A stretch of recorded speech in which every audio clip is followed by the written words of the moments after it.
Assalamu alaikum. We'd like to start the majlis at this time. We'd like to request those that are in the middle hall to kindly make their way in so we can start the program. Salawat wa Muhammad wa ali Muhammad. Allahumma salli ala Muhammad wa ali Muhammad. We'll start off with Hadith al-Qisar. Brother Ashar will read for us. Salawat wa Muhammad wa ali Muhammad. Allahumma salli ala Muhammad wa ali Muhammad. In the name of Allah, the All-Merciful, the All-Compassionate. Fatima az-Zahra, the daughter of the Prophet, peace be upon them, is to have thus related an event. My father, the Prophet of Allah, came to my house one day and said to me, "Peace be on you, Fatima." I replied, "And upon you be peace." Then he said, "I feel weakness in my body." I said, "Allah protects you from weakness, father." He said, "Fatima, please bring the Yemeni cloak and cover me with it." So I brought the Yemeni cloak and covered him with it. Then I looked at him and saw that his face was shining like a full moon, with its glory and splendor.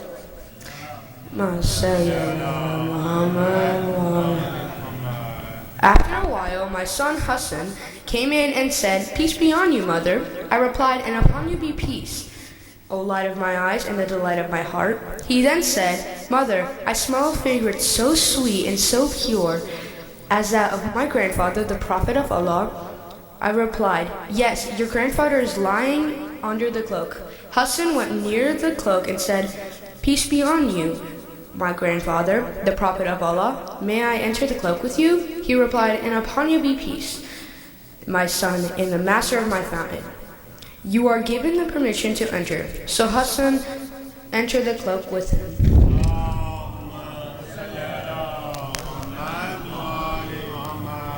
After a while, my son Hussein came in and said, "Peace be on you, mother." I replied, "And upon you be peace, O light of my eyes and the delight of my heart." He then said, "Mother, I smelled sweet fragrance like that of my grandfather, the Prophet of Allah." I replied, "Yes, your grandfather and your brother are lying underneath the cloak." Hussein stepped towards the cloak and said, "Peace be on you, my grandfather, the chosen of Allah. May I enter the cloak with you?" He replied, "And upon you be peace, my son, and the interceder of my followers. You are given the permission to enter." So Hussein entered the cloak with them.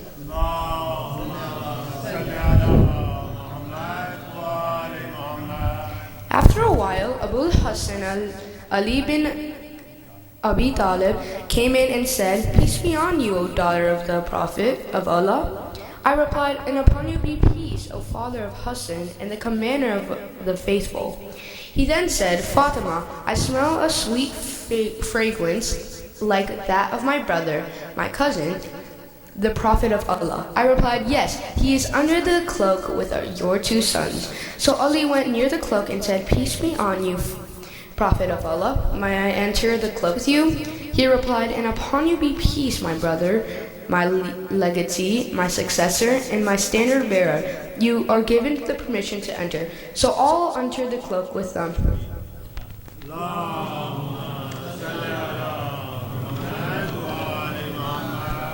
Then I stepped forward and said, "Peace be on you, my father, O Prophet of Allah. May I enter the cloak with you?" He replied, "And upon you be peace, my daughter, O part of myself. You are given the permission to enter." So I entered the cloak with them.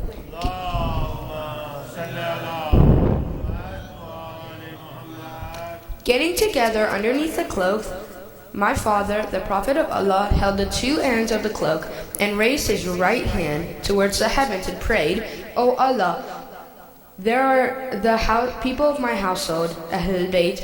They are my confidants and my supporters. Their flesh is my flesh and their blood is my blood. Whoever hurts them hurts me too. Whoever displeases them displeased me too. I am at war with those at war with them. I am at peace with those at peace with them. I am the enemy of their enemies, and I am the friend of their friends. They are from me, and I am from them. O Allah, bestow your blessings, benevolence, forgiveness, and your pleasure upon me and upon them, and keep away impurity from them, and keep them thoroughly pure. The-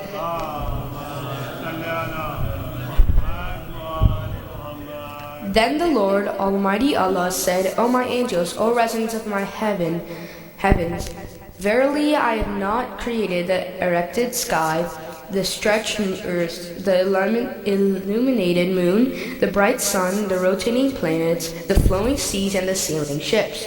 But for the love of these five lying under the cloak, Jibreel,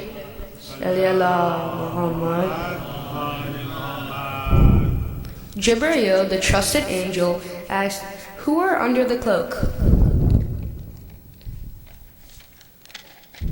The Almighty answered, They are the household of the Prophet and the assets of prophethood. They are Fatima, her father, her husband, and her two sons.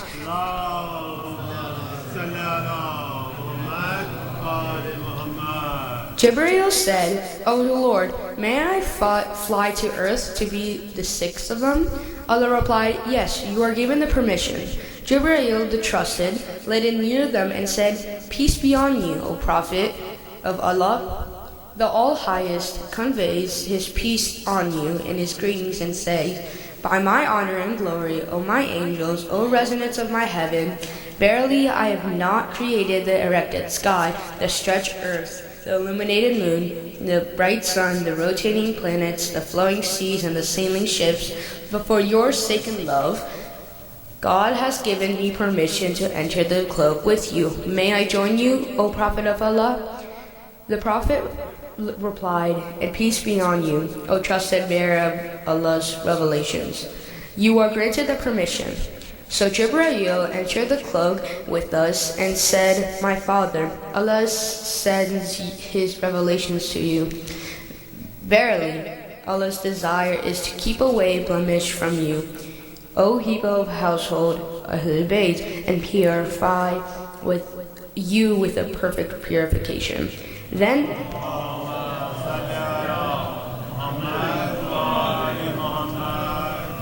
Ali said to my father, O Prophet of Allah, tell me what significance has Allah given for getting together under this cloak? The Prophet replied, By Him who rightfully appointed me a prophet and chose me a messenger for the salvation of mankind, whenever and wherever an assembly of our followers and friends mention this event, Allah will bestow on them His blessings and mercy. Angels will encircle them, asking Allah the remission of their sins until the assembly disperse. So Ali said, Verily by the Lord of the Kaaba, we and our followers are the winners.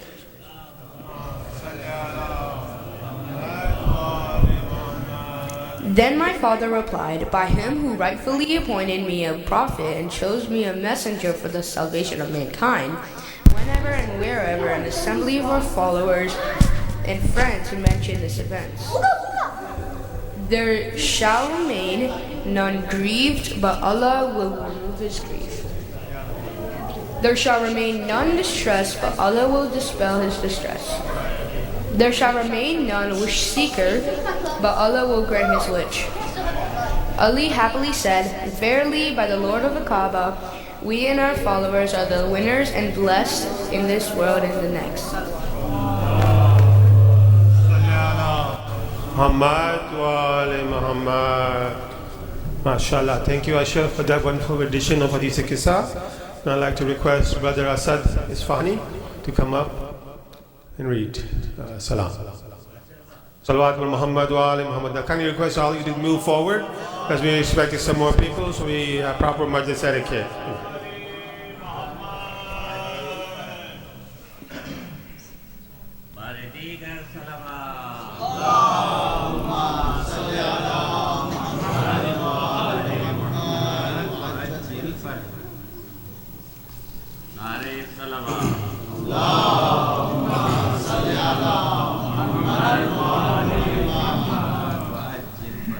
पुकारी लाश पे ज़हरा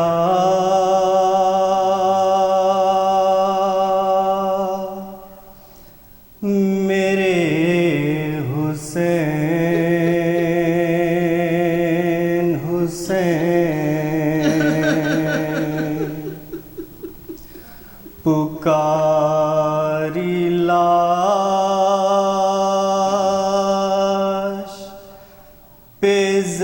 زہرا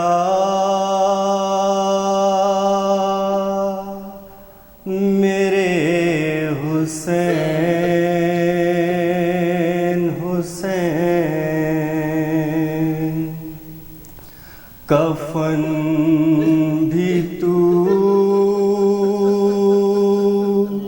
نے نہ پایا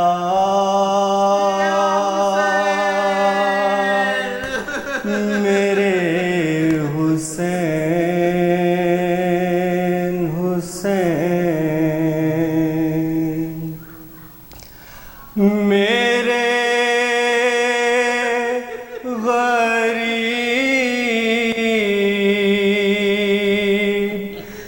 میرے فاقہ کش میرے پیاسے میرے غریب میرے فاقہ کش میرے پیاسے میرے شہید تمنا میرے حسین حسین میں آئی ہوں تیرے رونے کو خلد سے بیٹا مجھے دے اٹھ کے دلاسا میرے حسین حسین اسی لیے تجھے پالا تھا فاطمہ نے کیا اسی لیے تجھے پالا تھا فاطمہ نے کیا پڑا ہے دھوپ میں لاشا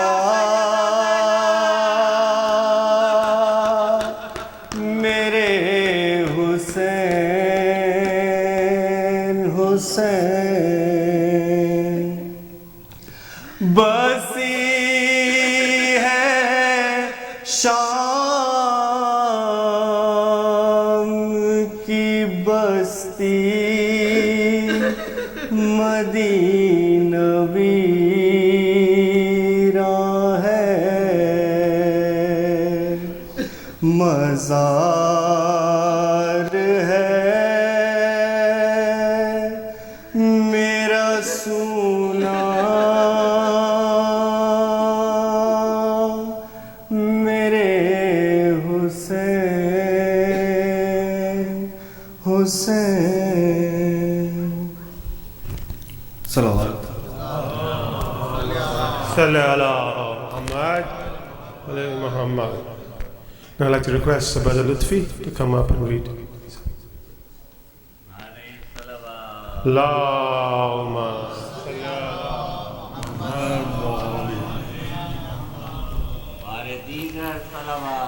Allahumma salli ala Muhammad wa ali Muhammad.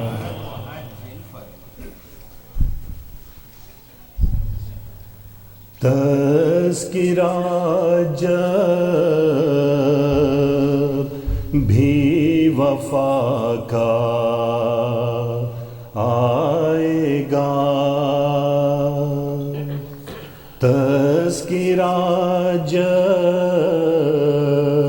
بھی وفا وفا کا آئے گا، نام فوراً کربلا کا آئے گا، نام فوراً کربلا کا آئے گا، جو اٹھاتے ہیں علم عباس کا، جو اٹھاتے ہیں علم عباس کا، ان کو الفت کا سلیقہ آئے گا،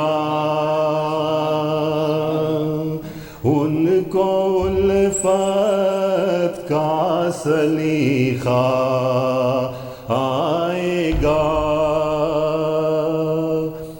رو کے کہتی تھی علی اکبر کی ماں، رو کے کہتی تھی علی اکبر کی ماں، کیا خبر تھی رن سے لاشا آئے گا، کیا خبر تھی رن سے لاشا آئے گا، منتظر ہیں حوض کوثر پر رسول، منتظر ہیں حوض کوثر پر رسول، بھوکا پیاسا ان کا پیارا آئے گا، بھوکا پیاسا ان کا پیارا آئے گا، پوچھتی تھی رو کہ صغرا دادی جان،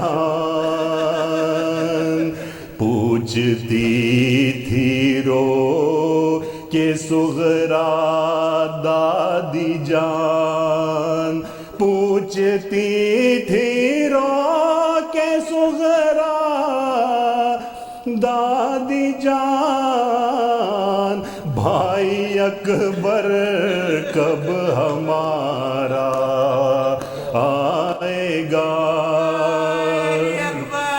بھائی اکبر کب ہمارا آئے گا،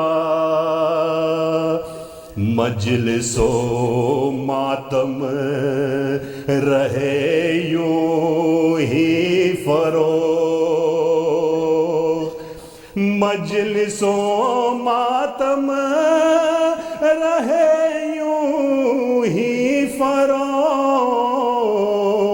کام کب کچھ مال دنیا آئے گا، تذکرہ جب بھی وفا کا آئے گا، نام فوراً کربلا کا آئے گا، صلوات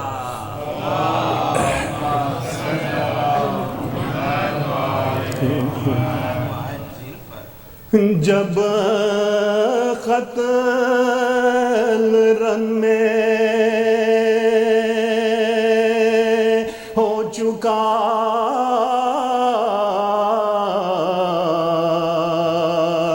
لشکر حسین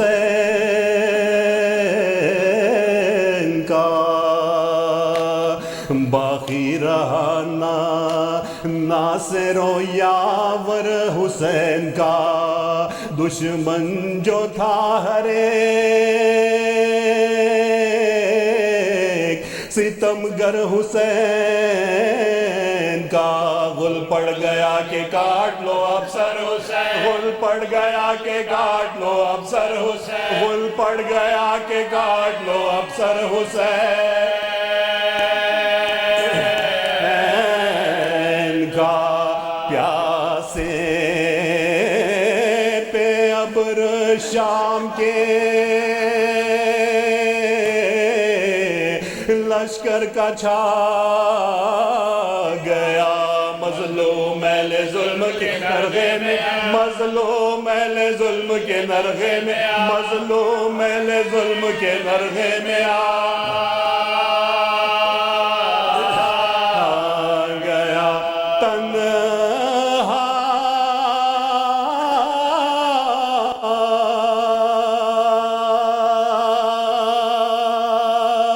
کھڑے تھے فوج میں شاہ فلک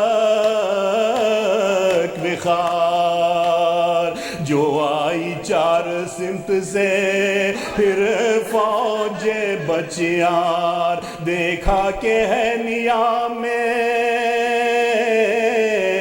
حیدر کی زلف خواہ جرت ہوئی ہر ایک کو بڑھ کر لگا جرت ہوئی ہر ایک کو بڑھ کر لگا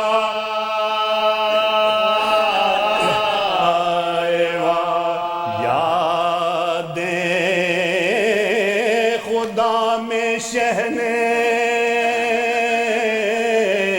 سب کچھ بھلا دیا جب زخم کھایا شکر کیا مسکرا جب زخم کھایا شکر کیا مسکرا جب زخم کھایا شکر کیا مسکرا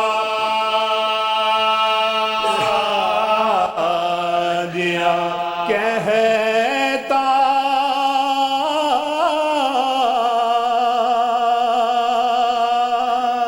تھا کوئی تیر لگاؤ حسین کو تلواروں سے لہو میں ڈباؤ حسین کو کہتا تھا شمر گھیر کے لاؤ حسین کو گھوڑے سے جلد نیچے گراؤ حسین گھوڑے سے جلد نیچے گراؤ حسین گھوڑے سے جلد نیچے گراؤ حسین کو کیا چھپ کے دیکھتے ہو منہ اس تشنکام کا سر کاٹ لو حسین علیہ السلام سر کاٹ لو حسین علیہ السلام سر کاٹ لو حسین علیہ السلام کا جب تیر آ کے لگتا تھا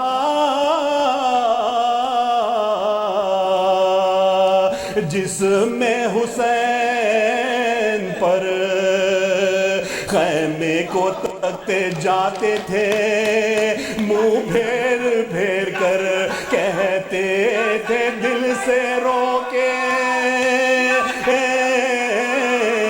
شہنشاہ بہروبر زینب کہیں نہ خیمے سے نکلے بر زینب کہیں نہ خیمے سے نکلے بر زینب کہیں نہ خیمے سے نکلے بر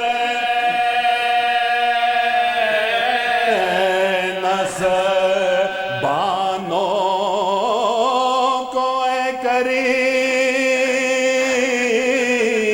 میرے غم میں صبر دے زینب کو اے خدا میرے ماتم میں زینب کو اے خدا میرے ماتم میں زینب کو اے خدا میرے ماتم میں صبر دے زینب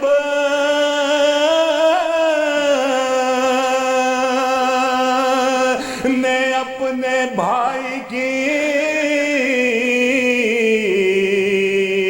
جب یہ سنی صدا گھبرا کے آئی دوڑی پر وہ غم کی مبتلا دیکھا کہ شے کو گھیرے ہیں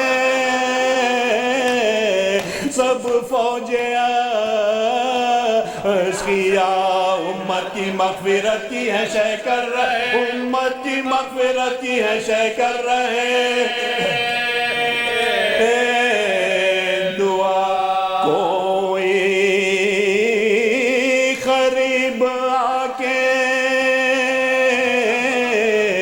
شمشیر مارتا اور جس میں پاک پر ہے کوئی تیر اور جس میں پاک پر ہے کوئی تیر اور جس میں پاک پر ہے کوئی تیر مارتا زینب پکاری تیر یہ مجھ پر لگا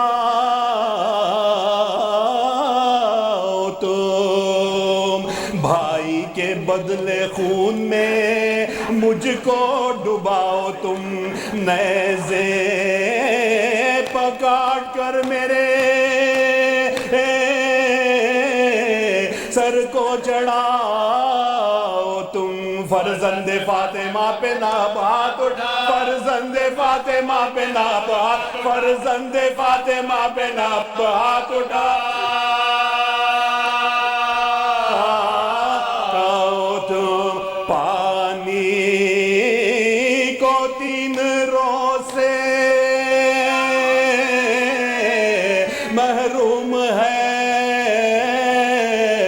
حسین سید ہے بے گناہ ہے مظلوم سید ہے بے گناہ ہے مظلوم سید ہے بے گناہ ہے مظلوم سید ہے بے گناہ ہے مظلوم ہے حسین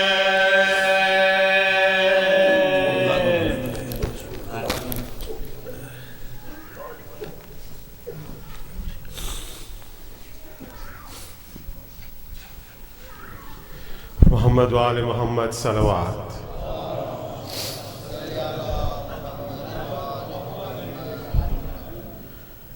Can I request you guys to move forward please a little bit so we can have proper majlis etiquette. It's hard to do today's majlis after so long. My father was he loved this community a lot. He's been here since 1973, and we brought our first alim with Rizvi Ali Bas Rizvi. We had a photo. My father brought someone from Pakistan to start the majlises in this area with Akhtar Abbas Saab, Rizvi Saab, Wahid Ali Saab, and Badr Abul Hasan Naqvi, and some of the others. I'm sure I'm slowly forgetting so many names. And he had in his heart the best wishes for all of you, always, especially the youth of Dar-e Jafriya. He wanted to all the youth to be on Rai Rasta, always. And he didn't know how to do it, but he said that one of the keys would be to sending the youth to Ziyarat. So he, on his own, you know, like when someone has achievements all his life, you know, from your career days to your 65, then you retire. You know, and I was not planning on saying this at all, but it seemed like after 80 years old, he died when he was 86, but he's like, seems like to me the most accomplishments came when he was after 80 years old. He started all this ziyarat planning and all these things that you guys might have heard about just within the last 5 years. And we've sent it over. He's him personally, I've seen him work every day. On his last day when he died, he was working to help the youth. He was getting help from my wife to help him, teach him how to use MailChimp so he can send some more information. So he really had it in his heart for all the youth. I don't want to belabor the point too much. Before I call Maulana, his granddaughter, Seher, would like to say a few words. For Muhammad wa ali Muhammad salawat.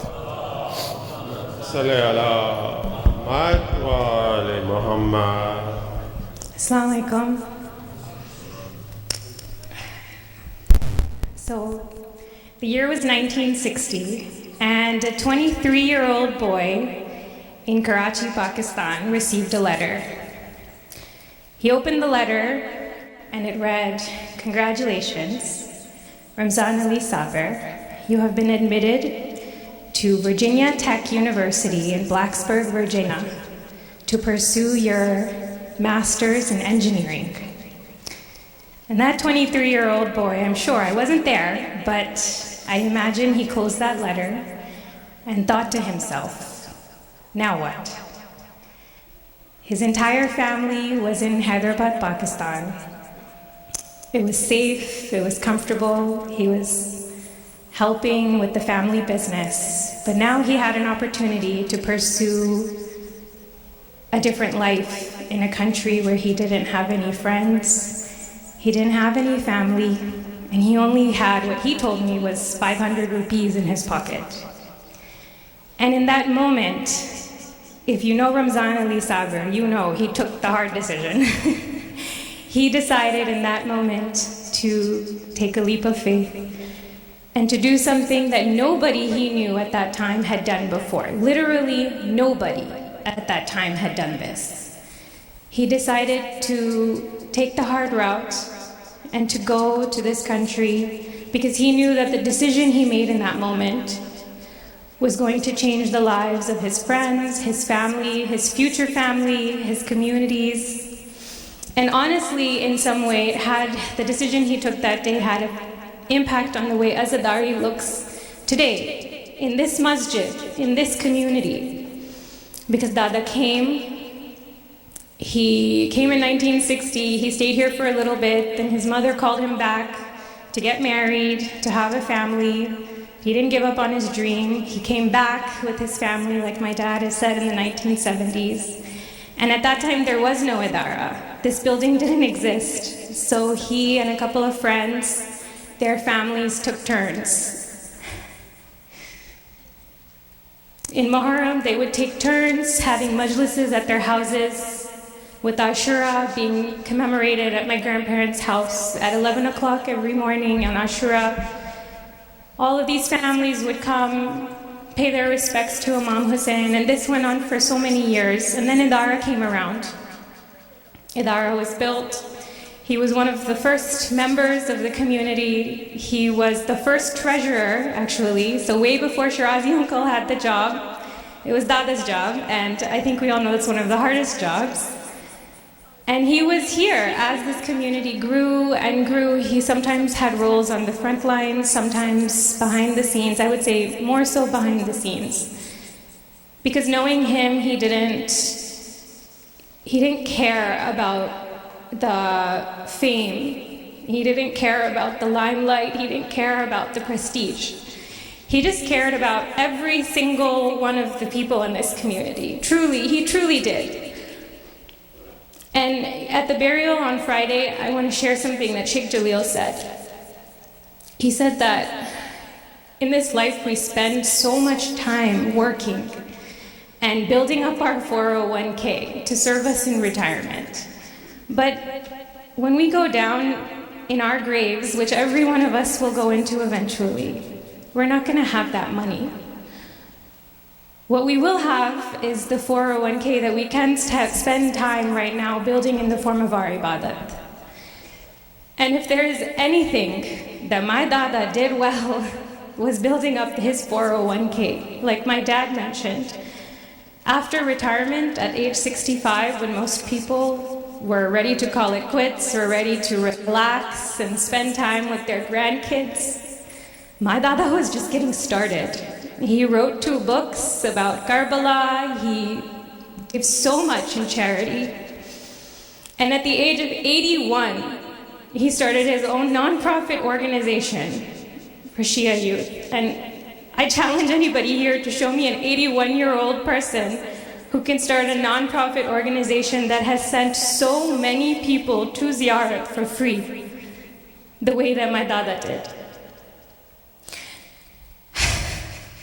There aren't really many words. When I was asked to speak today, it felt like a really heavy thing because I don't really know how to think of the right words to communicate to people who this man was and the impact that he's had on so many people in this community, on the people in his family, his distant relatives. Even on Friday, we received a call from somebody that none of us have ever met. My dad received this call from a man in Dubai who we've never met.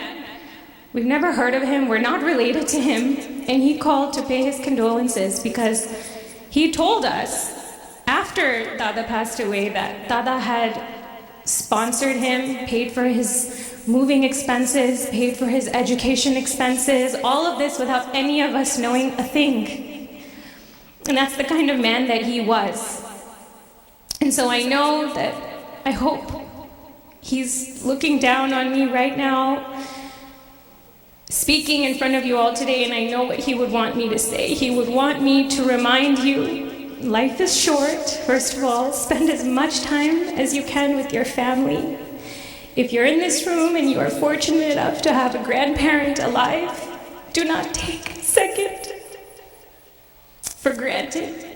Spend every moment that you can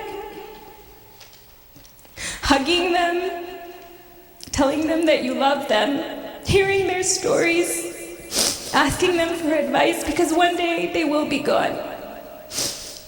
And if you have an opportunity, I know he would want me to convey, please, if you have gone to Ziyarat, go again. If you can sponsor someone to go to Ziyarat, sponsor. If you can take your children, your grandchildren, take them. If you can take parents, neighbors, friends, people you don't even know, if you can send someone to visit Imam Hussein, please do that. That's what he cared about that most. That was his dying wish, essentially. And I know he would also want me to ask that if you can donate to Shia Youth, please do that as well. Thank you.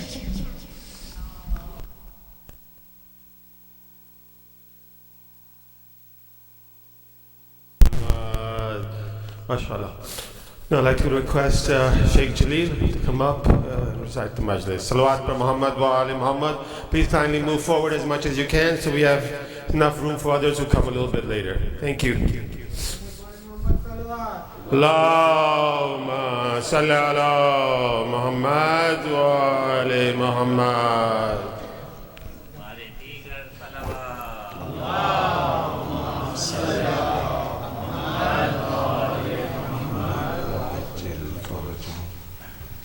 أعوذ بالله من الشيطان اللعين الرجيم بسم الله الرحمن الرحيم الحمد لله رب العالمين ثم الصلاة والسلام على أشرف الأنبياء والمرسلين سيدي وحبيبي ونور قلبي طب القلوب ودوائها وعافية الأبدان وشفائها ونور الأبصار وضيائها أبي القاسم محمد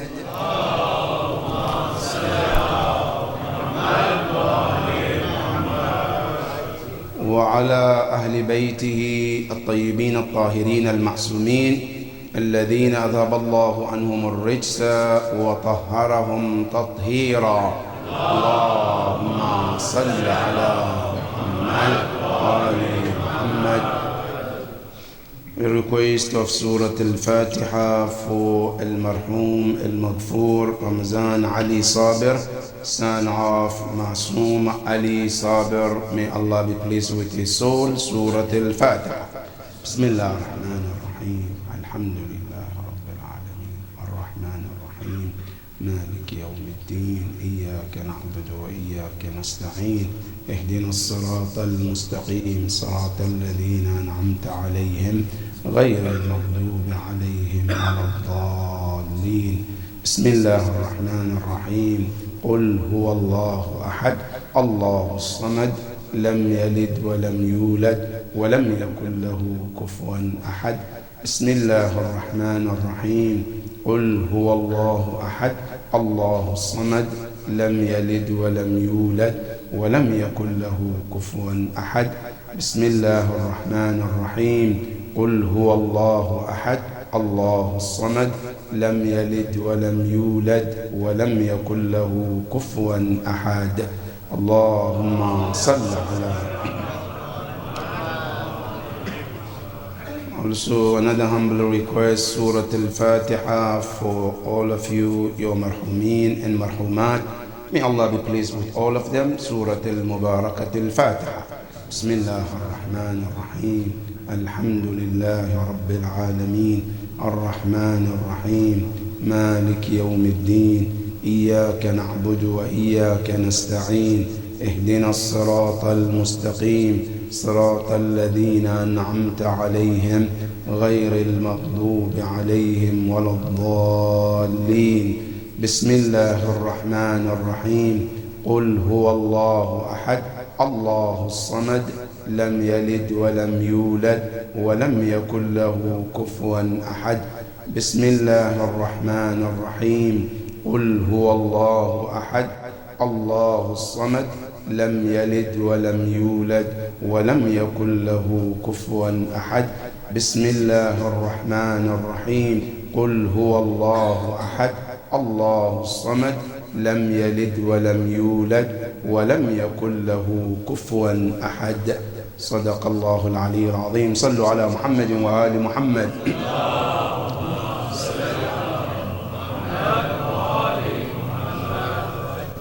بسم الله الرحمن الرحيم. قال الله العلي العظيم في كتابه الكريم. بسم الله الرحمن الرحيم. يا أيها الناس اتقوا ربكم إن زلزلة الساعة شيء عظيم يوم تذهل كل مرضعة أما أرضعت وتدع كل ذات حمل حملها وترى الناس سكارى وما هم بسكارى لكن عذاب الله شديد. صدق الله العلي العظيم. اللهم صل على محمد وآل محمد. Today, as we are remembering a father, a brother, a grandpa, part of our community, as we're remembering his passing away, his transition to new world, it's very important to remind ourselves about what life is for all of us in the future. One thing that we all know for sure, and nobody disagree with, is about a death is coming. That someday you and I will not be here. And if I want to give you a maximum date, another 100 years, none of us will be here. It's going to be a story. But what remains is, what is it that future holds for you and I after we live in this world? This afternoon, I want to talk about one of the very important core of our belief as a Muslims and Shias of Ahlul Bayt alayhi salam. And that is the importance of believing in a day called Yawm al-Qiyamah. Because that belief has everything to do with what you do in this world today. And it also has a great impact of what you do today and what you will also reap tomorrow after your death. This day is called Yawm al-Qiyamah. Yawm al-Qiyamah is one of the most important days in all of our lives. And as you know, as Imam Amir al-Mu'mineen salawatullahi wa salamu alayhi,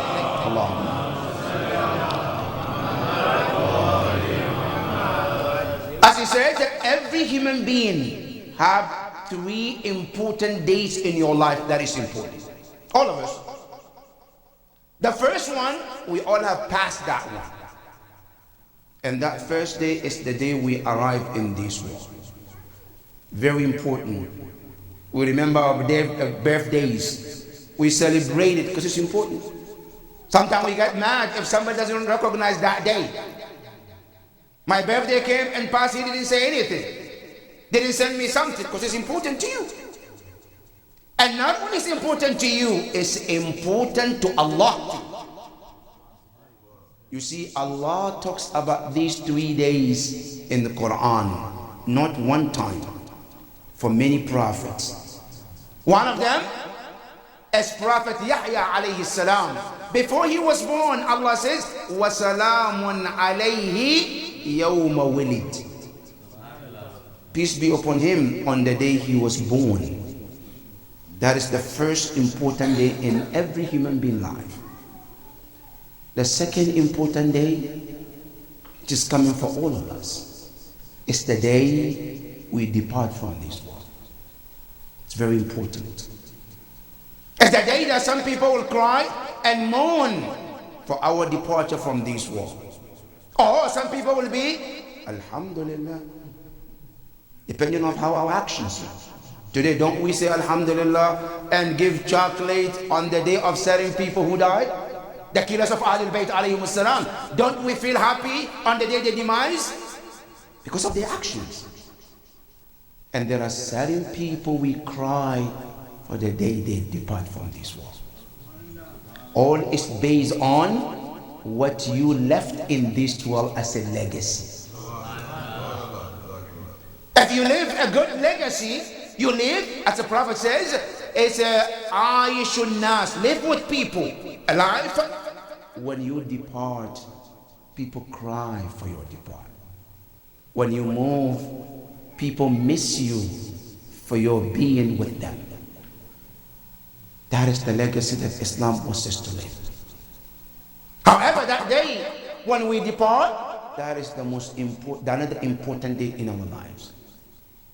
And the last important day is the day we will be resurrected before Allah subhanahu wa ta'ala. And Quran talks about these 3 days where Allah said, وَسَلَامٌ عَلَيْهِ يَوْمَ وُلِدْ وَيَوْمَ يَمُوتْ وَيَوْمَ يُبْعَثُ حَيًّا. Allah subhanahu wa ta'ala sent this on Prophet Zakaria, but Isa ibn Maryam also in the Quran, he recognized it. And you know how important these 3 days are. And he asked Allah to bless him on those 3 important days.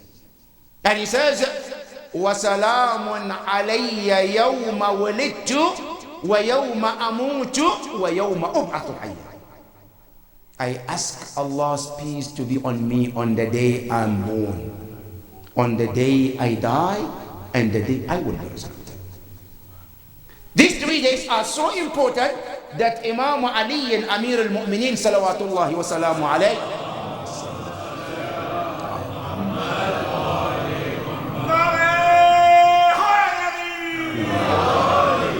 he reminds us about these 3 days, and he says, Rahimallahu mri'in, God bless any soul, male or female, alima min ayn, he remembers and recognizes where he came from.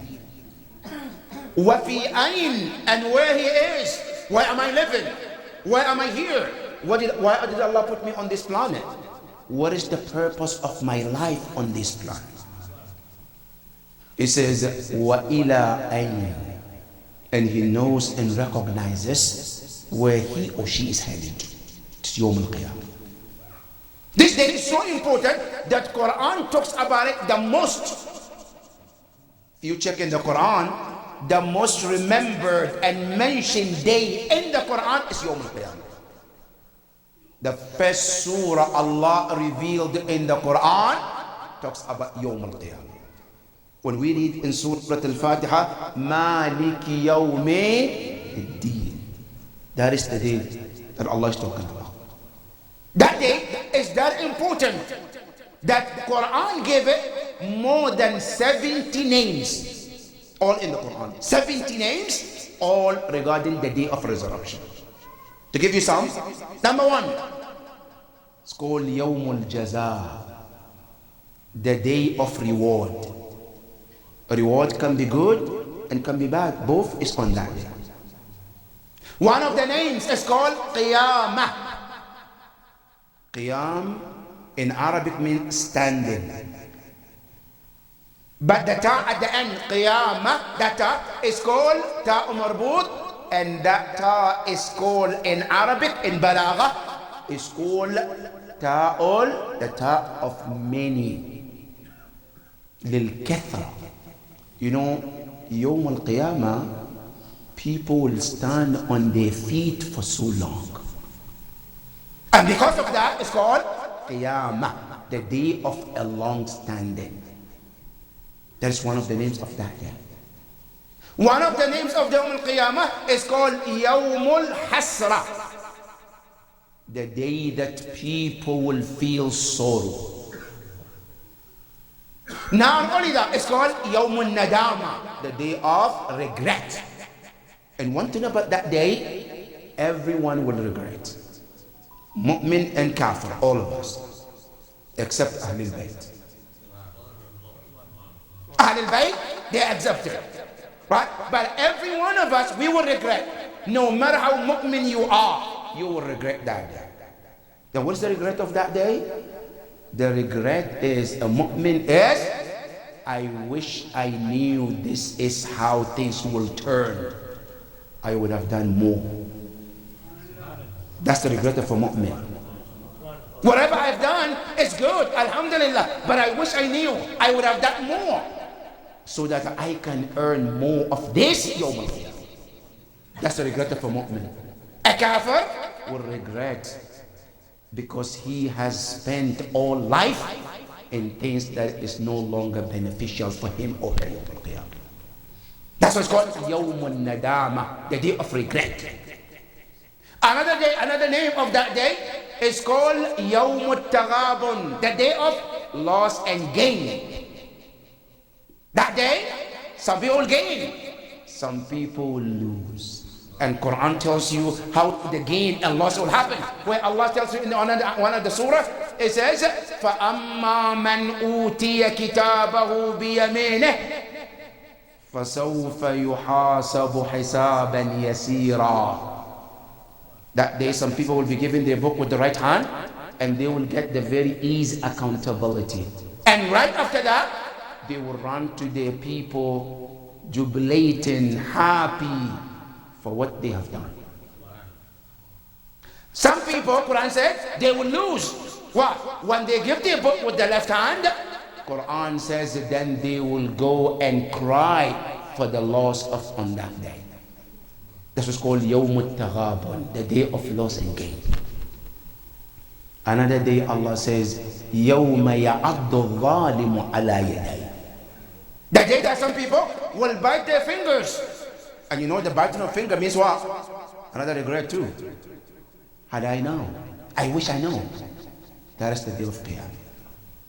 All of these, Allah tells us about what this day is coming about. And that is why in Quran, for you to be a muttaqi, you have to, not to believe, you have to be certain about that day.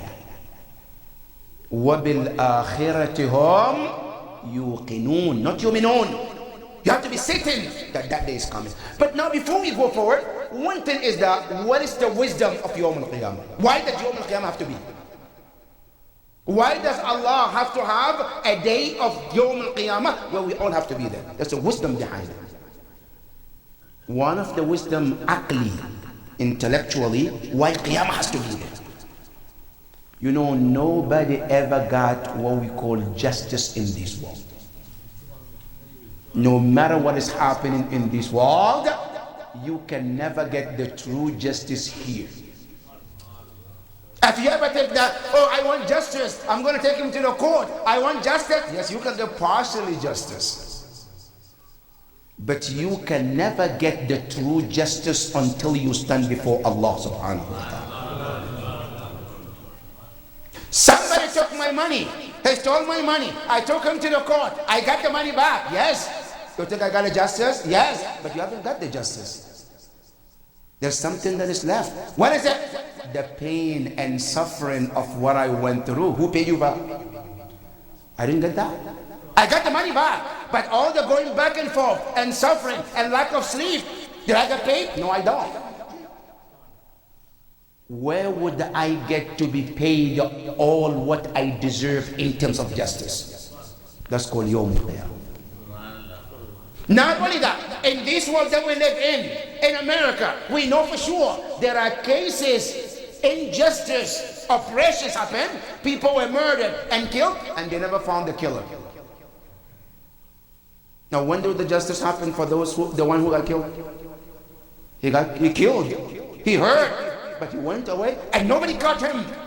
Right? Close files, never found the killer. Over. When will that madloom get the justice he or she ever deserved? The family of the killed, the dead person who went through that suffering and pain, when will they get to be paid of the suffering and agony that they went through because of that person? Allah subhanahu wa ta'ala says, if you don't get here, you will get it over there. And that is the wisdom of what? Qiyamah. Sometimes I get a case, I take it to the court. But the person, he's a wealthy guy, he gave bribe to the judge, and the judge was biased, and I got half of the justice. What happened to the other half? Allah said, don't worry, the Yawm al-Qiyamah is coming. If you never get your justice here, on that day that all of us will stand before Allah, He said that justice will be given back to you. And that is what the wisdom of Yawm al-Qiyamah is about. That Yawm al-Qiyamah is the day of reckoning. Justice will be done for everyone. That is the wisdom of why Yawm al-Qiyamah is important. Now, this Yawm al-Qiyamah, how does it start? How does it come about? Now we believe there is the Yawm al-Qiyamah, there is the day that will happen, but when and how? Now Quran tells you how all will come about. Yawm al-Qiyamah starts with what we call a sayha. This is from the Quran. Sayha. What is sayha? There is an angel Allah created. It's called Israfil. Israfil, his job is to blow the horn. And all his job, the obvious one, is two. One is to blow the horn to end the war, and to blow to start the life again.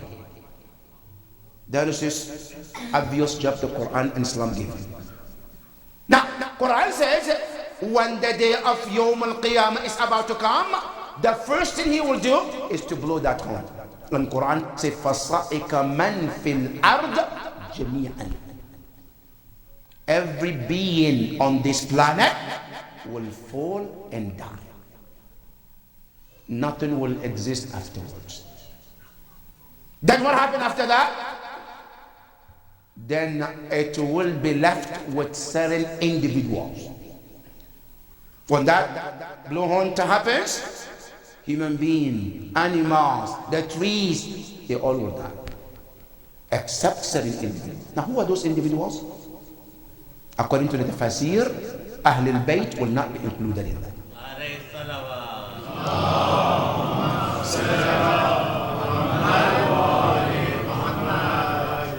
They are exceptions.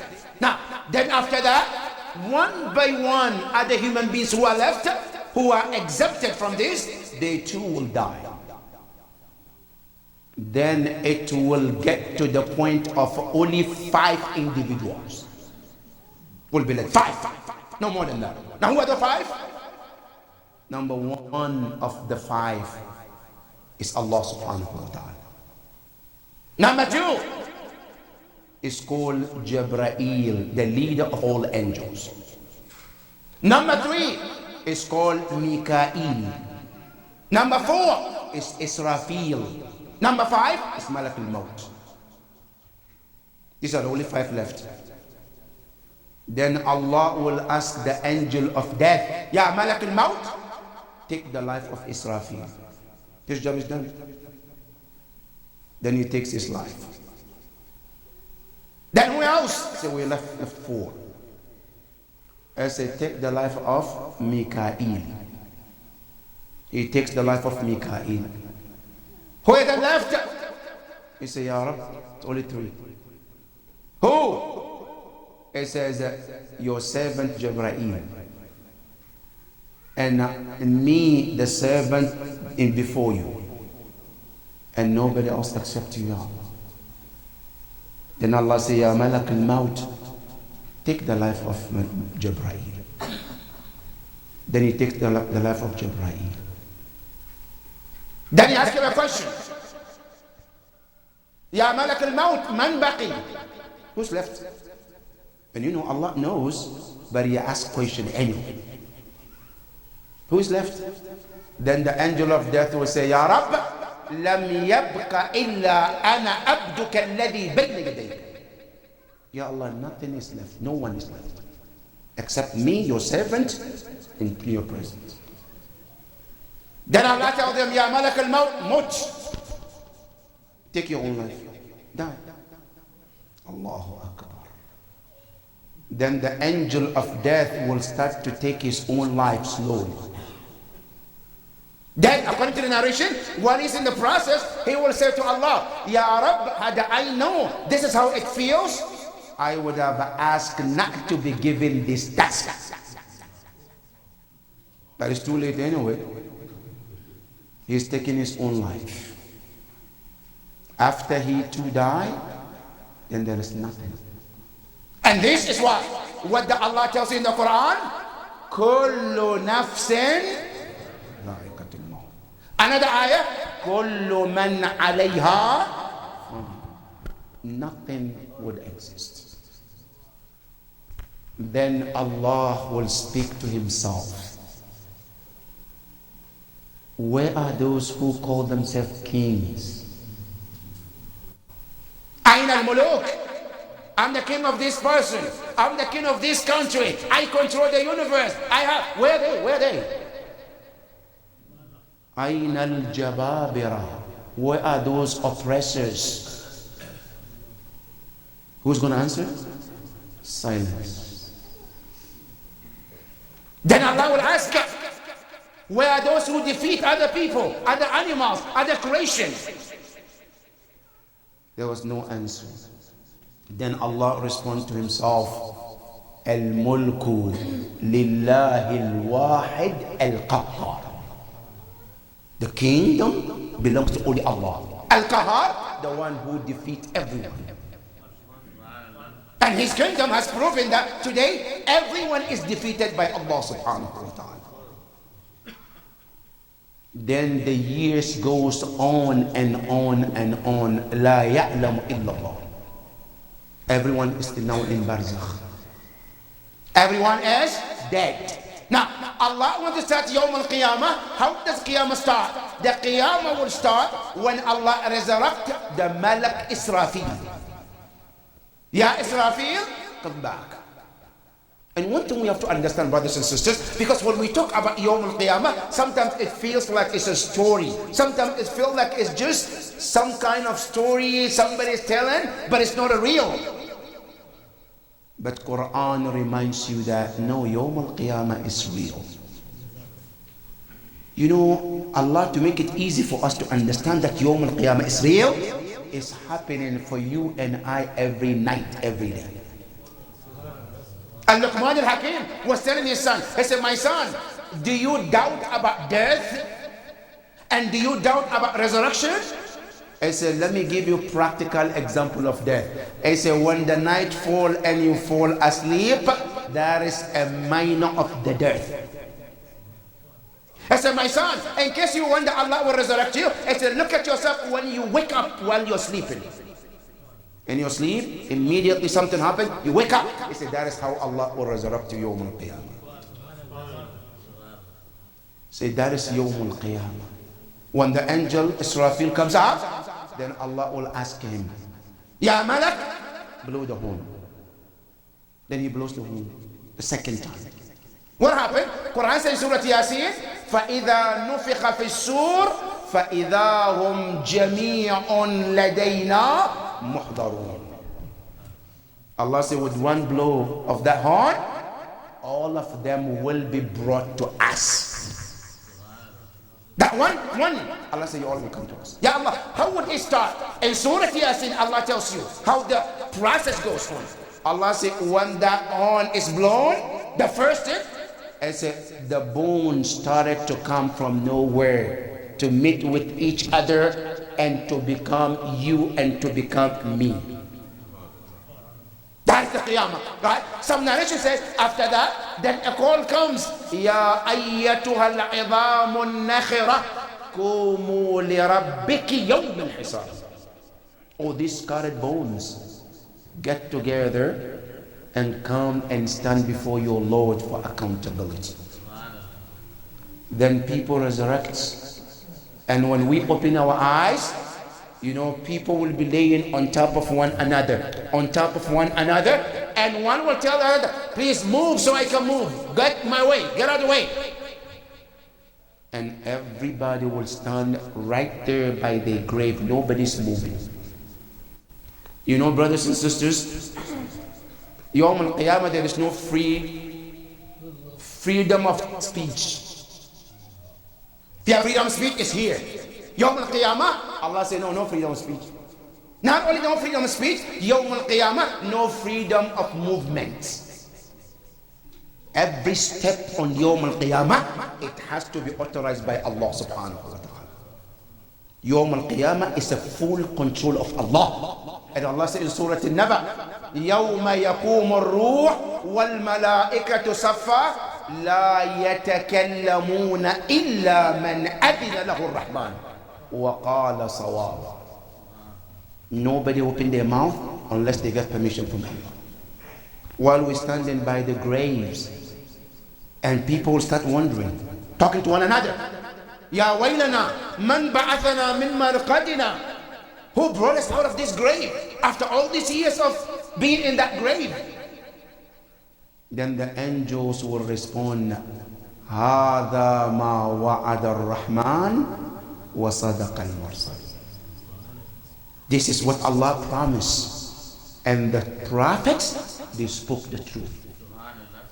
That a day is coming that you and I will be resurrected. We will be united with the body and ruh again, which is called Yawm al-Qiyamah. And Surah al-Qiyamah, Allah reminds you, لا أقسم بيوم القيامة ولا أقسم بالنفس اللوامة أيحسب الإنسان أن لن نجمع عظامه. Do people think we're not going to bring those scarred bones back together? Allah said, in case you wonder, بَلَا قَادِرِينَ عَلَىٰ أَن نُسَوِّيَ بَنَانَا. For Muhammad wa Ali Muhammad salawat.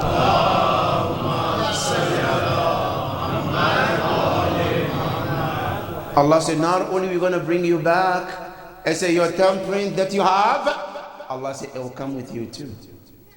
Everything about you will be resurrected. But one thing about Yawm al-Qiyamah is that you and I will not be resurrected as you think you are, or how the way you died. No.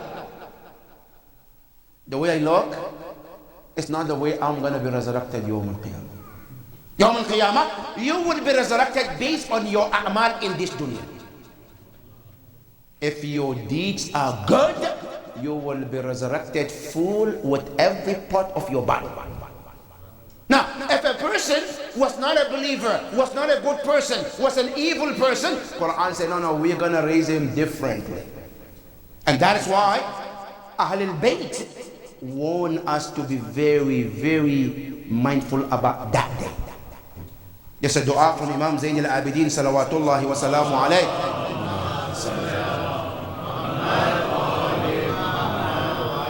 He said, أبكي ليوم خروجي من قبري وحيدا. Say, I'm crying on the day that I will come out of the grave alone. أبكي ليوم خروجي من قبري إذ الخلائق في شأن غير شأن. I'm crying on a day that I come out of the grave where the creation are all into their own world and nobody care about me. That's the day of Qiyamah. Not only that, it's a day that Allah subhanahu wa ta'ala, when we come out of the grave, we will come and people are in different shape and different look. Some people will be resurrected from the grave and they look like animals. We are not going to be resurrected like the way we are, where we were created. No, no. Some people, they will be resurrected the way they are, but they don't have their own eyes. They're blind. Because of the deeds they did in this dunya, huh? And Allah subhanahu wa ta'ala said in the Quran, Surah Al-Isra, قال رب لم حشرتني أعمى وقد كنت بصيرا. They asked angels, Ya Lord, why did you raise me? Why did you resurrect me? Blind, I used to see. Then the answer comes, كذلك أتتك آياتنا فنسيتها وكذلك اليوم تنسى. Our verses came to you in dunya and you turn your blind eye on it. And today, that blind eye that you gave in this dunya is the effect of it that you see today, Yawm al-Qiyamah. Some people will be resurrected, Yawm al-Qiyamah, and half is completely paralyzed. That is how people will be resurrected. Now, as we get resurrected standing there, nobody will move until the order comes from whom? From Allah subhanahu wa ta'ala. Move. But where do I move to? We all have to be moved to a place called Ardul Mahshar. By then, this world that you see is gone. There won't be something called earth that you see today. There wouldn't be anything called mountain that you see today. There wouldn't be anything called ocean that you see today. And Quran talks about it in Surah Al-Taqweer. When they ask Allah, Ya Rabb, what happened to the ocean? He said, وَإِذَا الْبِحَارُ سُجِّرَتْ. The ocean, Allah said, it will dry out. Ya Allah, what happened to the mountains that we see? يسألونك عن الجبال فقل ينسفها ربي نسفا فيذرها قاعا سفسفا لا ترى فيها أمتا ولا عوجا. That mountain, as great as it is, Allah says, Yawm al-Qiyamah, it will turn like a dust. Ya Allah, what happened to the moon, as huge as it is? وَإِذَا النُّجُومُ انْكَدَرَتْ. The light, all gone. What happened to the earth? Allah said, يَوْمَ تُبَدَّلُ الْأَرْضُ غَيْرَ الْأَرْضِ. The day that this earth will not be the way it is, it will change, gone. What happened to the heavens? Allah said, the heavens will turn to what we call doors. وَفُتِحَتِ السَّمَاء فَكَانَتْ أَبْوَابًا. They become doors to enter. That day, when we get caught, we all will get matched to the Ard al-Mahshar. When we get to Ard al-Mahshar, we will be standing there, waiting for Allah to authorize where to go and when to go. Until the authorization comes from Allah. Now start the Hisab and Iqab. The Hisab start with what? Allahu Akbar. You know, Yawm al-Qiyamah, there is 3 Hisabs. One Hisab is called Hisabun Nafs, where every one of us will account their own self. But how do you do that? Yawm al-Qiyamah, before you're given your book, before you receive your book, your face itself tells you if you are here or here. Your face is your laptop to tell you all the details about your own self. Listen to the Quran. يَوْمَ تَبْيَضُّ وُجُوهٌ وَتَسْوَدُّ وُجُوهٌ. Allah said, when people come out of the grave, some people, their face is shining, nur. Some people, no, it's completely dark. They can't see anything. That's how people will be resurrected. Now, that that face is to tell you everything. And that is how angels can tell who goes to heaven, who goes to hellfire, by their face. يُعْرَفُ الْمُجْرِمُونَ بِسِيمَاهُمْ فَيُؤْخَذُ بِالنَّوَاصِي وَالْأَقْدَامِ. Allah said the angels, when they come, how do they identify who goes where? He said the bad people, with their face, they look and they know where they're supposed to go. A mu'min also will be recognized by the face. سِيمَاهُمْ فِي وُجُوهِهِمْ مِنْ أَثَرِ السُّجُودِ. The face will also tell the angels he is a mu'min. And that is how they direct people. That's the first hisab. Now, the second hisab is done by the angels. The angels, when they come, they look at the person. Yawm al-Qiyamah, all of us, as we get out of the grave, we have necklace on our necks. Every one of us comes with necklace. Where would that necklace came from? Came from the barzakh, huh? Barzakh? How? Now, you know, when you are put in the grave, when the angel ask you questions, they ask you to write every details about your a'mal. And you write it with your own hand. After that, they wrap it, they fold it, and they make it necklace for you to be with it till the day of Qiyamah. Yawm al-Qiyamah, in Surah Al-Isra, it says, وَنَلْقَاهُ يَوْمَ الْقِيَامَةِ كِتَابًا يَلْقَاهُ مَنْشُورًا اقْرَأْ كِتَابَكَ. On that day, they say we take that necklace, we open it, and it has to be pages and pages and pages of your a'mal. Now, when they give you, they tell you, read. The angel says, Iqra, read. What should I read? I say, kitabak, your own writing. You know, Yawm al-Qiyamah is amazing. It's not that somebody wrote and said, no, I can't see this. Is it E or W? No, it's your own writing.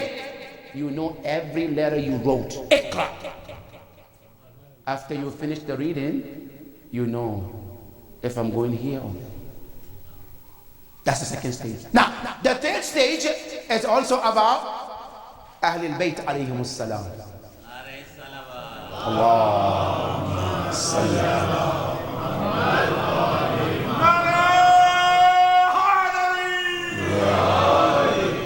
Yawm al-Qiyamah, we will understand the importance of Ahlul Bayt and the love of Ahlul Bayt alayhimus salam.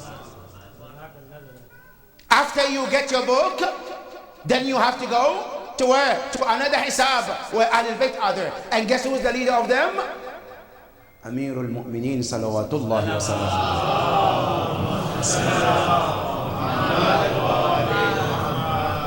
When you get there, you hear hadith, Aliyun qasimul jannati wal nar. The divider of whom?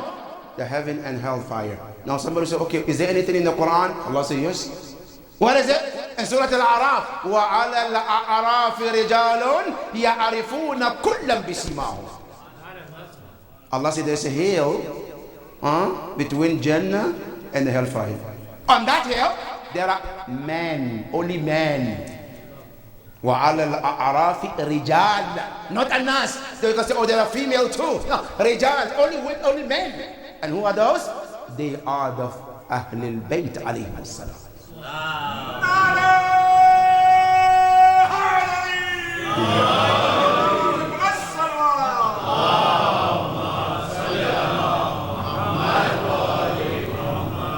And as you come closer, a mu'min muwali of Ahlul Bayt, the title of your book of A'mal is said Hubbu Aliyan. Now you imagine when you walk towards Amir al-Mu'mineen and your book says Hubbu Ali.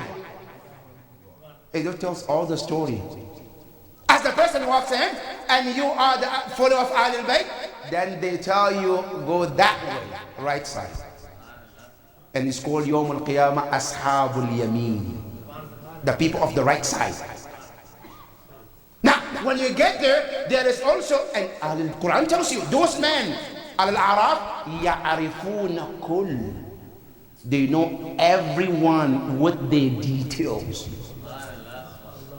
And your face tells them everything about you, huh? كُلًّا بِسِيمَاهُمْ. Everything about you is on your face. Now, when they look at you, the person, before you even get there, angels will ask you, لا يمر الصراط يوم القيامة حتى يسأل عن أربع. No person will cross the sirat to heaven or hellfire unless he or she answers 4 questions. Number 1, يسأل عن شبابه. You will be asked about your youth age. What did you do with that? And this is for the youth. That's the most critical time of your life that Allah gave you. Allah will ask you, how did you spend it? Did I spend it well? Or did I spend it on running from here to here, on TikTok, on Instagram, on Facebook? Which one? Allah's going to ask you. Because remember, this life that Allah gave you is not a free. Allah rented it to you and you have to return it back to Him the way He gave it to you. And once you return it back, He has to examine everything and make sure that everything is returned properly. Your youth will be questioned. Number 2, وَيُسْأَلُ عَنْ عُمْرِهِ. Your entire life that Allah gave you, how did you spend it?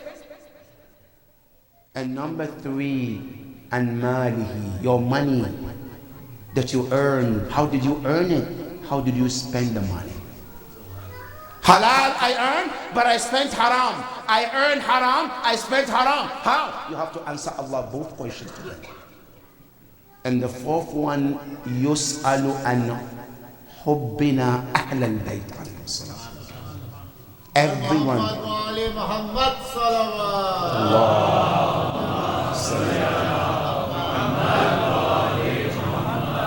You will be asked about the love of Ahlul Bayt alayhim salam. So when a person comes Yawm al-Qiyamah and he carries the love of Ahlul Bayt, that becomes jawaz ala sirat, easy to cross the path to Jannah Yawm al-Qiyamah.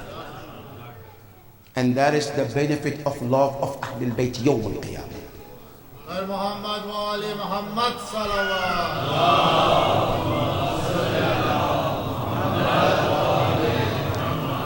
But what remains here, my dear brothers, is what we call take-home message today. What is it that we have to take home tonight or today, this afternoon? 3 things very key for you and I, Yawm al-Qiyamah. 3 things. It's very important for you and I to prepare for that world called Qiyamah. What are they? Number 1, make sure your relationship with Allah is great. And the best is called Taqwa Allah. Fear Allah in private and public. And everything that you do, let it be for the sake of Allah. Because Rasulullah said, Yawm al-Qiyamah, when we stand by Mizan, where they will weigh our deeds, there are 2 things that it will make your Mizan heavy. One of them, أَثْقَلُ مَا يُثْقَلُ فِي الْمِيزَانِ تَقْوَى اللَّهِ. The fear of Allah is the key. That is the most important thing we need Yawm al-Qiyamah. And Allah tells you in an ayah, He said, وَتَزَوَّجُوا فَإِنَّ خَيْرَ الزَّادِ التَّقْوَى. Prepare for the provision for Yawm al-Qiyamah, and the best of all is Taqwa Allah. That's the key for the Akhirah, brothers. Number 2, your a'mal that you do, your wajibat is very important. Your salat is important. Your hajj is important.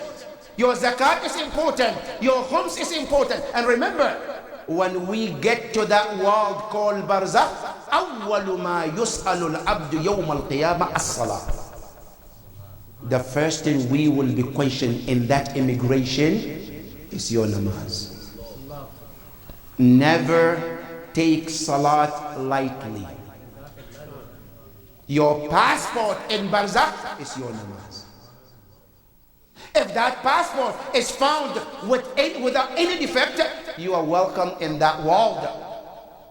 And if your namaz is not done properly, there is all problems, brothers and sisters. That is the key. Take your wajibat seriously. Number 3, be khadim of Ahlul Bayt as much as you can. Serve humanity through Ahlul Bayt alayhim salam as much as you can. that is the greatest thing you can take with you to Yawm al-Qiyamah. Like Marhum Ramadan Ali Sabri, I saw his ibadat that he did to serve Ahlul Bayt. One of the things he did was to write a book. And I saw him and Marhum Haydar Lakhani, may Allah be pleased with all of them. I saw how much they dedicated in writing a book. It's all about Ahlul Bayt. About 14 Ma'sumin, they work day in and day out just to make sure that they put something together in serving the life and biography of Ahlul Bayt alayhi salam. And I was part of that. That is one of the serving of Ahlul Bayt alayhi salam. And not only that, it's another book he wrote about Zainab Salamullahi. And it's amazing, he wrote a book about Zainab, and today is the birthday of Zainab too.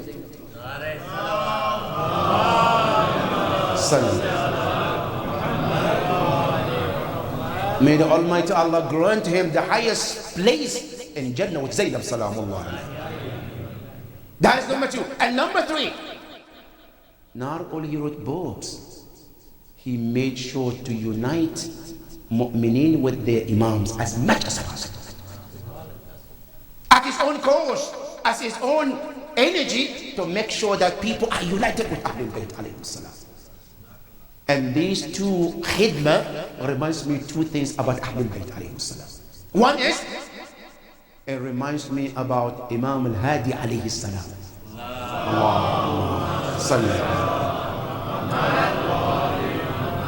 Who during his lifetime emphasized so much about the importance of ziyarah. When others are taking it lightly, Imam al-Hadi alayhi salam emphasized and say, give everything you could to unite yourself with your Imam and never leave anything to come between you and Imam. And the second khidmah of Ahlul Bayt reminds us about Abbas, Abu al-Fadl Abbas, who gave entire life in serving Ahlul Bayt alayhi salam. Not just him, his mother also al-Baneen, she gave everything she had, her life, her energy, her strength, for just the khidmah of Ahlul Bayt alayhi salam. To the point when Imam Ali wanted to marry her, she said, I don't want to come into your house as a wife, I want to come there as a khadim of Hussein. Imam Ali alayhi salam wanted a child from her who will be a servant of Ahlul Bayt alayhi salam. And that is who Abbas was all his life. Give his life, his energy, everything to khidmah of Ahlul Bayt alayhi salam. Because that is the key in Barzakh for all of us. Abu al-Fadl Abbas was a young man who had a life in front of him, but he realized serving Ahlul Bayt is on top of everything. And he left everything aside and he focused on khidmah of Imam Hussein alayhi salam. Abu al-Fadl Abbas left his children in Medina with his mother and go with Abu Abdullah in the service of Imam Hussein alayhi salam. And not only he served the Imam Hussein, he served the children of Imam Hussein as well. That on the day of Ashura, when the children were crying, Al-Atash, Al-Atash, Abu al-Fadl al-Abbas, khadim of Ahlul Bayt alayhi salam, he said to Imam Hussein, I heard the children are crying, Al-Atash, Al-Atash, would you give me permission to go get water for those children? Imam Hussein looked at Abbas and he said to him, Ya Abbas, you are like my backbone. Ya Abbas, you are the one that I rely on. If something happened to you, what would I do, Ya Abu al-Fadl? Ya Abu al-Fadl, be patient, be patient. Until the time came where Sakina comes to Abu al-Fadl. And she said to him, Ya Amma, my uncle, Al-Atash, Al-Atash. And she said, not only Al-Atash, she said, look at my lips have been dry, I haven't got a water for days. Ya Abu al-Fadl, Can you do something for me, Ya Abul Fadl? That was Abul Fadl's last point. He went to Aba Abdullah and said, Ya Aba Abdullah, I can no longer take it anymore. Sakina came asking for water. Can you permit me to go get the water? Abul Fadl al-Abbas was listening if he will get permission or not. Finally, Imam Hussein alayhi salam said, I give you permission, Ya Abul Fadl. Abul Fadl al-Abbas went to that river to get the water for the children. As he got the water on his way, the enemy surrounded Abul Fadl al-Abbas. Abul Fadl al-Abbas didn't give up. He fought them and fought as he was fighting. He was trying to get the water to the tent of Abu Abdullah al-Hussein, until one of them came behind of Abul Fadl with a sword. He struck the right arm of Abul Fadl. Abul Fadl Abbas lost his arms as he was fighting continuously. Says, Wallahi in qata'tumu yamini fa inni u'ami abadan an dini. I said, you cut my right arm, but I'm defending the rightful Imam. He didn't stop. He continued the battle. As he continued to get the water to Sakina, another one came from behind of the palm tree. He cut the left arm of Abbas. He lost the other arm. He says, Wallahi in qata'tumu yashari inni uhami abadan an dini. As you cut my left arm, I'm defending the rightful Imam and the rightful religion. Abul Fadl Abbas didn't give up. He continued the battle to get the water to the tent. That was also at the time of the enemy said to them, if you let him take the water to the tent, you will never be able to defeat Hussein. What should we do? I said, make sure the water doesn't get to the tent of Abu Abdullah. And the arrow came straight to the water. The water split. Abul Fadl Abbas, no right arm, no left arm, no water to take to the children. He kept sitting on his horse. The narration says, جاءته السهم فضربه على جبهته. An arrow came straight to the forehead of Abul Fadl.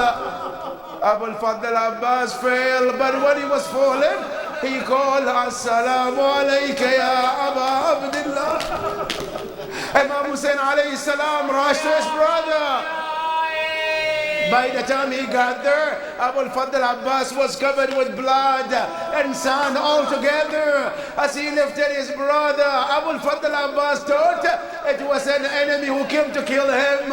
He said with a very sad voice, very thin voice, Ya hada, uqsimu alayka biman ta'bud illa amharta akhi al-Hussein. He said, whoever you are, please don't cut my head until my brother Abu Abdullah comes to say goodbye before you do what you want to do. You know, Abu Abdullah couldn't handle it. Imam Hussein busted into tears and he said to him, Ana akhuka al-Hussein. He said, I'm your brother, Abu Abdullah. I'm your brother, Hussein. Abul Fadl Abbas, he started to say to his brother, my brother, I couldn't make it to the tent with the water. Imam Hussein alayhi salam said to him, Ya Abbas, I'm more worried about you, about your life, not about the water. Imam Hussein was trying to comfort Abul Fadl by putting his head on the thigh of Abu Abdullah, but slowly he will move his head down. He put his head again, third time. Imam Hussein alayhi salam said to him, Ya Abu Abdullah, why don't you allow me to comfort you on my thigh with your head? He said, Ya Abu Abdullah, now I have you to comfort my head, but who will comfort your head after they put your head on the spears? Imam Hussein alayhi salam, he was giving comfort to Abu Abdullah. Finally, Imam Hussein said to him, Ya Abul Fadl, allow me to take you to the tent, like the way I do with all the shuhada. He says, La wallah, Ya Abu Abdullah, I don't want to go to the tent. Why? He said, وَلِأَنِّي وَأَلْتُ سُكَيْنَا, because I promised Sakina water, and I'm not able to bring that water. Ya Abu Abdullah, I want to die here. The narration said that Abu Abdullah was looking at the face of his brother Abu al-Fadl. Abu al-Fadl departed in his arm. After that, Imam Hussein alayhi salam left the scene. Zainab Salamullahi alayha tells the story. She said, Raja al-Hussein. Imam Hussein returned with a very curved back. As he was saying, my backbone is murdered. My backbone is killed. He returned very sad. The narration says, Baqiyatul Aynain, where the tears was running on the face of Abu Abdullah. As he walked towards the tent, guess what? Sakina met Abu Abdullah and she asked, Aina Ammi al-Abbas? Where's my uncle Abbas? He promised me water. Imam Hussein said, Qutila ammak ya Abbas bishak furati. Your uncle Abbas has been murdered and martyred next to the river. Inna lillahi wa inna ilayhi raji'un. وسيعلم الذين ظلموا أي منقلب ينقلبون والعاقبة للمتقين. سورة المباركة الفاتحة. مرحوم Ramzan Ali Sabir, son of Ma'soom Ali Sabir, may Allah be pleased with him. Surah Al-Mubarakat Al-Fatiha.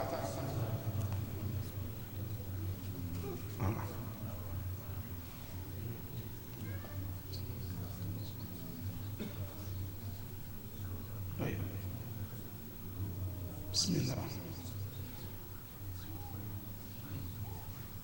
Bismillah.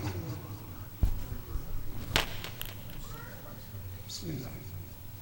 Say.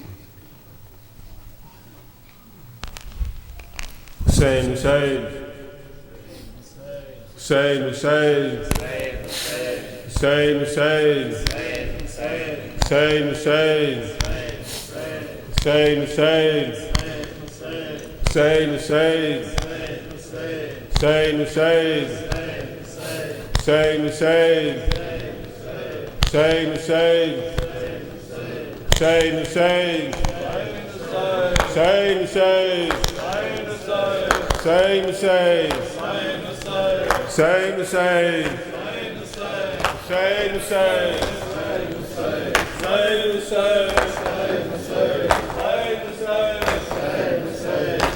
کہتی تھی یہ رو رو کے سکینہ میرے بابا امو نہیں آئے امو نہیں آئے میں کب سے کھڑی دیکھتی ہوں راستہ ان کا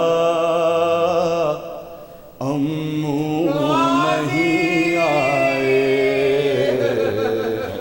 امو نہیں آئے امو نہیں آئے اے کاش نہ میں بھیجتی ساحل پہ چچا کو اے کاش نہ میں بھیجتی ساحل پہ چچا کو آمین کہے ہاتھ اٹھاتی ہوں دعا کو گھر خیر سے آ جائے چچا جان خدایا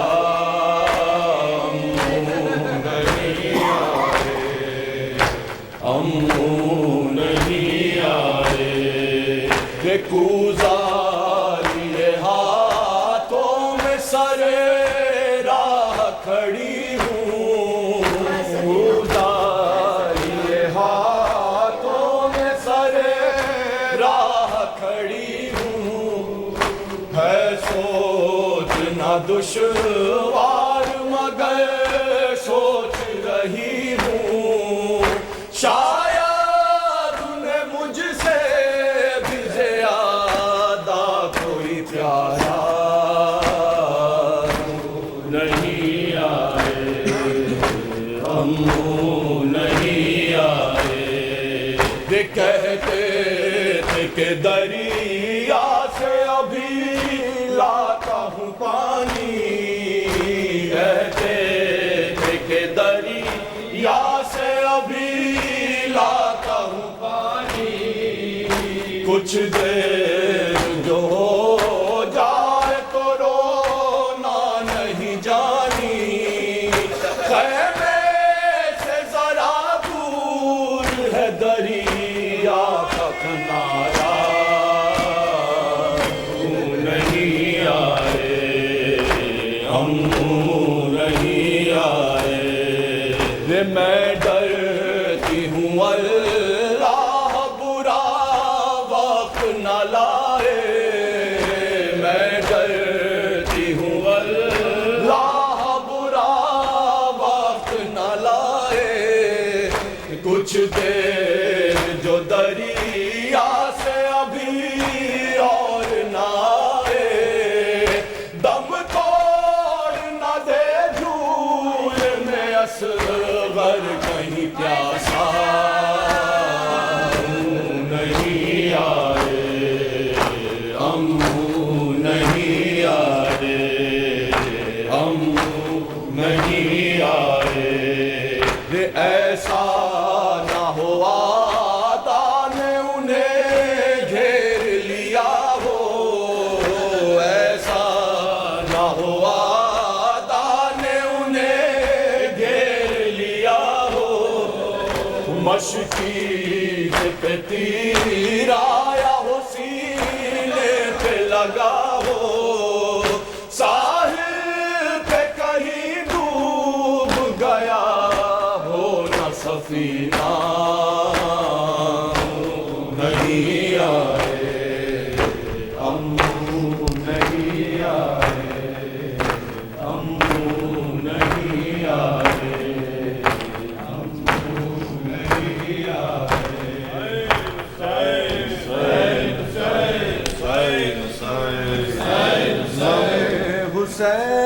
حسین نہ ہو کم خدا کرے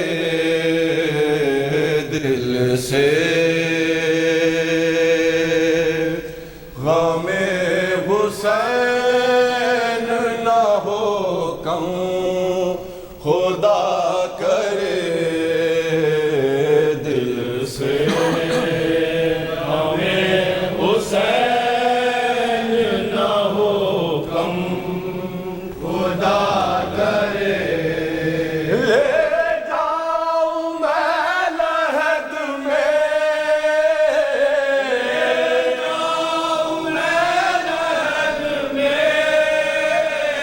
لے جاؤں میں لحد میں یہی غم خدا کرے دل سے، غم حسین نہ ہو کم خدا کرے، حب علی ہو دل میں زباں پر ہو یا حسین، حب علی ہو دل میں زباں پر ہو یا حسین، حب علی ہو دل میں زباں پر ہو یا حسین، جب بات نزہ نکلے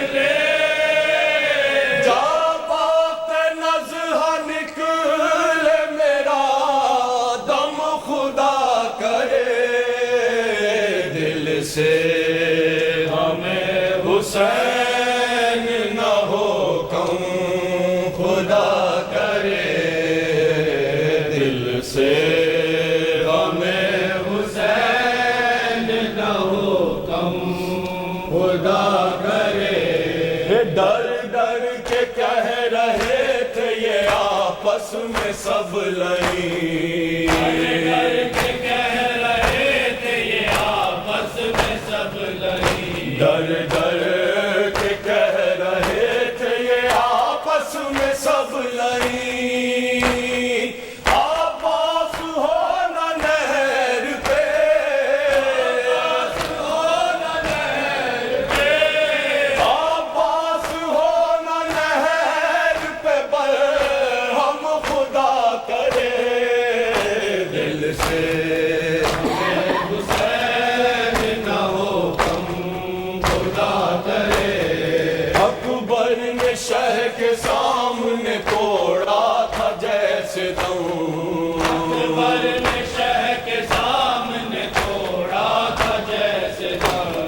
اکبر نے شہ کے سامنے توڑا تھا جیسے دام کوئی پدر نہ دیکھے